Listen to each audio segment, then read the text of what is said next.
বিদেশ ভ্রমণের আগে আমরা প্রায়ই কিন্তু আমাদের ব্যাংকে গিয়ে পাসপোর্টে আমরা ডলার এন্ডোর্সমেন্ট করিয়ে থাকি, যাতে করে ওই ব্যাংক থেকে আমি যে ক্রেডিট কার্ডটা পেয়েছি ওই এন্ডোর্স ডলারের এগেনস্টে ওই ক্রেডিট কার্ডে করে আমি যাতে বিদেশে ফরেন কারেন্সিতে খরচ করতে পারি।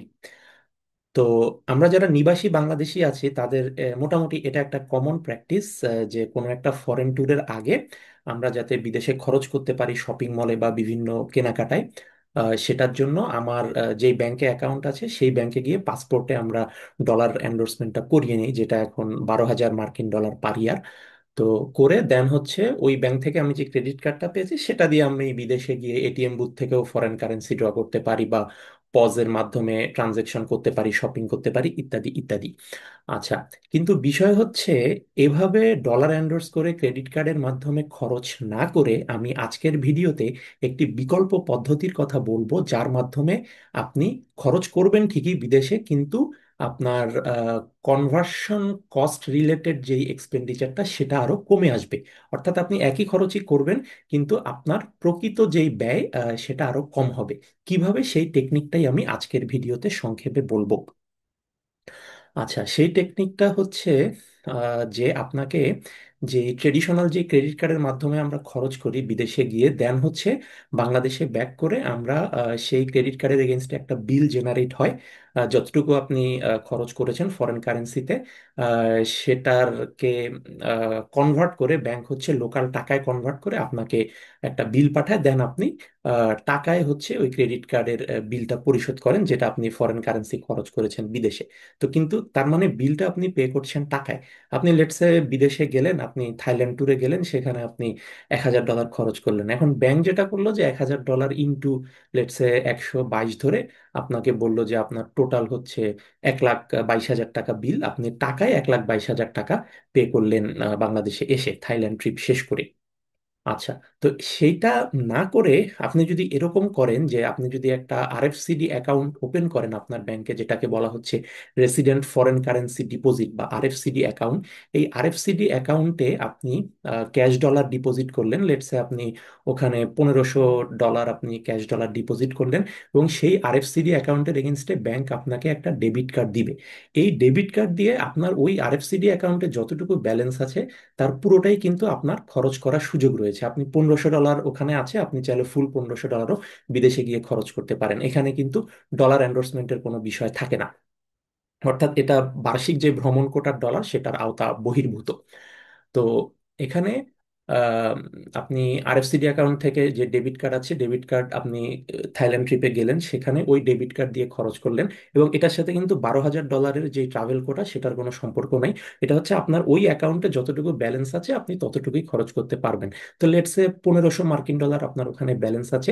এই 1,500 মার্কিন ডলার পর্যন্ত আপনি ওখানে আপনি লেটসে থাইল্যান্ড ট্রিপে গেলেন, সেখানে খরচ করলেন। তো তাহলে যেটা সুবিধা, ধরে নিলাম যে আপনি 1,000 ডলার খরচ করেছেন 2 সপ্তাহ থাইল্যান্ড ট্রিপে। তো এই 1,000 ডলার যেটা হচ্ছে জাস্ট 1,000 ডলার খরচ করেছেন, ওই 1,500 ডলার থেকে 1,000 ডলার মাইনাস হলো, আপনার ওই অ্যাকাউন্টে 500 ডলার থাকলো, ইটস ফাইন। কিন্তু আপনি যদি পাসপোর্টে ডলার এন্ডোর্সমেন্ট করিয়ে 12,000 ডলার এন্ডোর্সমেন্ট করিয়ে এরপরে ক্রেডিট কার্ড দিয়ে 1,000 ডলার খরচ করলেন, দেন দেশে এসে কি করছেন, আপনাকে ব্যাংক বিলটা পাঠাচ্ছে লোকাল টাকায়। আপনি 1,000 ডলার বা থাইল্যান্ডের বাতে খরচ করেছেন, সেটাকে ইউএস ডলারে কনভার্ট করলো, ইউএস ডলার থেকে আবার ব্যাংক হচ্ছে টাকায় কনভার্ট করে আপনাকে বিলিং স্টেটমেন্টটা পাঠালো। তো লেটসে ব্যাংক 122 টাকা রেট ধরে আপনাকে বিল দিল 1,22,000 টাকা।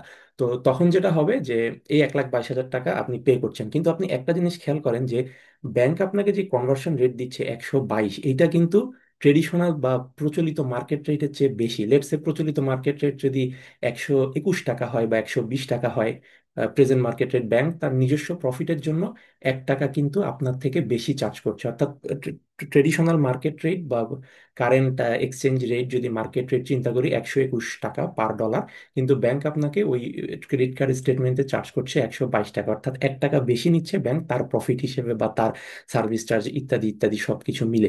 তো তার মানে হচ্ছে যদিও আপনি 1,000 ডলার খরচ করেছেন, কিন্তু বাংলাদেশে এসে যখন টাকায় পে করছেন তখন ব্যাংক কিন্তু কনভার্সন রেটটা একটু হাইয়ার ধরছে তাদের প্রফিট নেওয়ার জন্য। ফলে ব্যাংকের প্রফিট দিতে গিয়ে আপনার পকেট থেকে কিন্তু অতিরিক্ত টাকা বের হয়ে যাচ্ছে। সেটা না করে আপনি যদি আপনার ওই ফরেন কারেন্সি যে ডেবিট অ্যাকাউন্ট আছে ওই ব্যাংকে, ওইটা ডেবিট কার্ড দিয়ে খরচ করেন, তাহলে কিন্তু এখানে কনভার্সনের কোনো বিষয় নেই। কারণ ওটা আপনার foreign currency account, US dollar account. আপনি বাইরে গিয়ে ডলারে খরচ করছেন, বা যদি থাইল্যান্ড বাথে খরচ করেন ওদের কারেন্সিতে, বাথ টু ডলার যে কনভার্সন রেট সেটা অনুসারে হবে। কিন্তু ব্যাংক যে প্রফিট করে সেই সুযোগটা কিন্তু ওই ফরেন কারেন্সি ডেবিট অ্যাকাউন্টে থাকে না, যেটা লোকাল ক্রেডিট অ্যাকাউন্টের ক্ষেত্রে থাকে যখন আমরা বাংলাদেশে ব্যাক করে টাকায় বিলটা পে করি। তো এই জন্য একটা ভালো ওয়ে আউট হচ্ছে যে আপনি একটা ফরেন কারেন্সি অ্যাকাউন্ট ওপেন করে ডেবিট কার্ড নিয়ে সেটা আপনি বিদেশে গিয়ে খরচ করেন, যে তাতে করে আপনার ব্যাংকের যে এক্সচেঞ্জ রেট কনভার্সন রিলেটেড যে কস্ট, সেটা সেটা থেকে যাতে আপনি বাঁচতে পারেন। তো এইটা হচ্ছে যেন 1 টাকা করেও যদি হয় ব্যাংক প্রফিট না, আপনি যদি অনেক খরচ হতে থাকে বছরের পর বছর, ওই 1 টাকা পার ডলার এক্সট্রা কিন্তু at the end of the year অনেক বড় অঙ্কের টাকা হয়ে যায়। তো ওটা যদি আপনি সেভ করতে পারেন, আমার মনে হয় এটা আপনার জন্য একটা ভালো সেভিংস হবে। তো এই জন্য আপনি যে কোনো একটা ভালো ব্যাংকের অথরাইজ ডিলার বা এডি ব্রাঞ্চে গিয়ে এরকম একটা ফরেন কারেন্সি অ্যাকাউন্ট ওপেন করে সেখানে ক্যাশ ডলার জমা দিয়ে দেন ওটা ডেবিট কার্ড নিয়ে আপনি বিদেশে খরচ করেন। এতে করে আপনার এক্সচেঞ্জ কনভার্সন এক্সচেঞ্জ রেটের যে কস্ট সেটা থেকেও আপনি নিজেকে সেভ করতে পারছেন। পাশাপাশি অ্যানুয়াল যে ট্রাভেল কোটা $12,000, সেইটাও আপনি অ্যাভয়েড করে চলতে পারছেন, কারণ এটা ডেবিট কার্ড। ডেবিট কার্ডে আপনার যদি $20,000 ওখানে ব্যালেন্স থাকে, আপনি $20,000 বাইরে খরচ করতে পারবেন। এটার সাথে ট্রাভেল কোটার $12,000 কোনো লিমিটেশন বা রেস্ট্রিকশনটা এক্ষেত্রে প্রযোজ্য নয়। ধন্যবাদ সবাইকে।